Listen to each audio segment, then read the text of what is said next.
Okay, ano tayo yung MV Agusta inline 3. Inline 3. Ilang cc yan, sir? 800. 800 inline 3. Bakit ako pinatabi? Bawal ko ba? Hindi, may dumaan na lang. Anong model pala nito, sir? Russo? Turismo Okay. Wow. Ganda, no? So magaan siya. Ay, kamusta? Natesting mo na to? Di pa? Sige lang. Neutral. Ayun.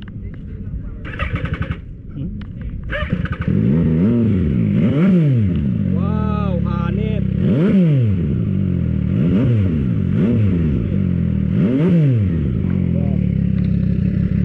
Down, no? Shifter po yan, naka-quick shifter, up and down. Quick shifter. Pero pwede pa rin mag-clutch. Pwede rin. Ano ba sabihin ng quick shifter? Anong development ng quick shifter? Kahit na po kayo magpiga. Hindi magpiga. Pero gagana pa rin yung gas. So down lang.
Thank you, sir. Sige po.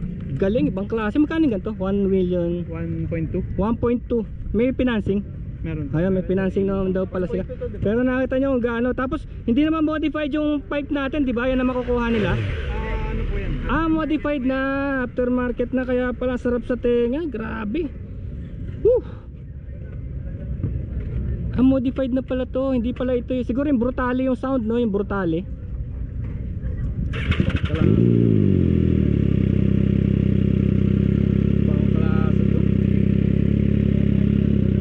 Sexy.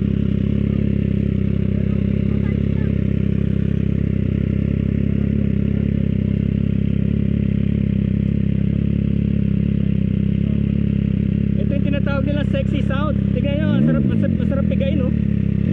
Oh. Pero hindi pala yan yung hindi pala yan yung makukuha nyo pag bumili kayo. Aftermarket pala yan. Kaya napakaganda. Grabe, sarap na experience. Actually sa pipe natin sir, meron pong pinoproduce si MV Agusta na exclusive na pipe na meron na rin sa pero yung brutale yun yata yung stock nyo, yung brutale. yung sa Brutale sir, meron din po tayong may stock pipe din eh. Yes, pwede rin naman po natin siya palitan ng... Anong model yung stock nating pipe? Ano yung pipe na yun? Ito, anong model yan? Acrapovic ba yun? Yung naka... kabit. QD. Grabe no, sexy no, ang sexy. Parang ibang klase feeling eh. Para bang kahit na hindi ka mabilis, wala kang pakialam eh, poging-pogi no. Pero talagang pagka binigyan mo, nako, may kalalagyan ka talaga. Pag binigyan mo, ibibigay niya gusto mo. Kung ano gusto ng puso mo, bibigay niya. Kung ano gusto ng puso mo, bibigay niya. Inline 3 yan eh. Ang klase. Subukan nyo to bukas ha. Subukan nyo to bukas. Tsaka Sunday, huwag nyo palalampasin to. Huwag nyo palalampasin yung MV Agusta na yan. Tatlong klase yan eh. Ito pa yung iba oh.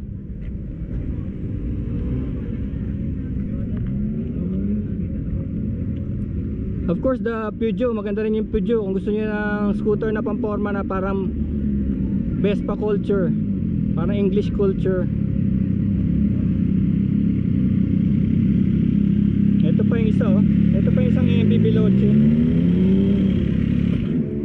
Ibang klase. Ba't wala ka, Jeko?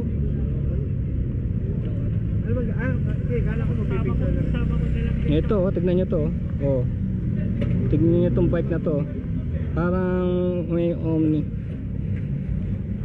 Talaga ba sir na naka-glass to? Talagang glass yan? Hindi na.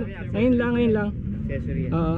Yan yung naka-pipe po. Oo, ganito. Wow. Ano po yan? Owner po. Owner siya. Ang ganda. Naka Brembo, dual disc brake sa front, sa side. Ito pala. Papakabit nyo pala yan. Papakabit nyo pala yung mga yan gusto nyo. Dagdag kayo. Kaya nagiging ganun yung sound. Pero syempre galing pa rin yung sa inline 3 na makina. Hindi mo, kahit kabit mo yun sa single piston, hindi magiging ganyan ang sound yan. Ayan o, ganyan lang yung pang single piston. Ganun lang ang sound nun. Pero pagka naka V-twin na V4 inline 3, iba na. Doon na nakukuha yung, kasi parang, kasi yung ibang bike kasi parang wala silang power loss. Agaya nitong mga inline 3 or 4 V4 L-twin, wala silang power loss eh. Hindi kagaya ng mga single piston. Single piston 1/4 lang ang power na nakukuha mo ron eh. Kasi di ba merong tinatawag na intake, di ba? Tapos compression, tapos power torque, tapos exhaust. So nangyayari 1/4 lang yung power torque. So sa bawat spin ng gulong 1/4 lang ang power. Hindi kagaya ng mga 4 pistons na talagang ano na sila, lahat na 4 na 1/4. Diba? Makikita nyo ang diferensya nila. Kaya lang sabi nga ni sir, kahit na anong motor, kailangan mag-ingat ka pa rin. Dahil talagang kahit na single piston yan, kung hindi ka maingat, sasadsad ko. Ayan o, dreamy, diba? Diba? Ganda ng tunog, no? Tsaka kita mo umangat yung ano, Yung motor, mangat yung motor. Ang klase. Woo! Parang ano to, parang itong Veloce MV Agusta, parang contender to sa iba. Contender to sa Ducati. Ganun. Pero syempre yung iba dun kasi V4 yun eh. Kung sa racing at racing lang, syempre may laban din yung V4. Patibayan na lang ng dibdib yun. Eh yung heat lang na ganito para nakakatakot na eh. Yung liit-liit ng area.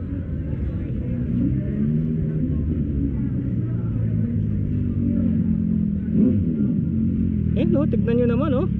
Wow. Tignan nyo kung gaano ka sexy. Sexy is the magic word.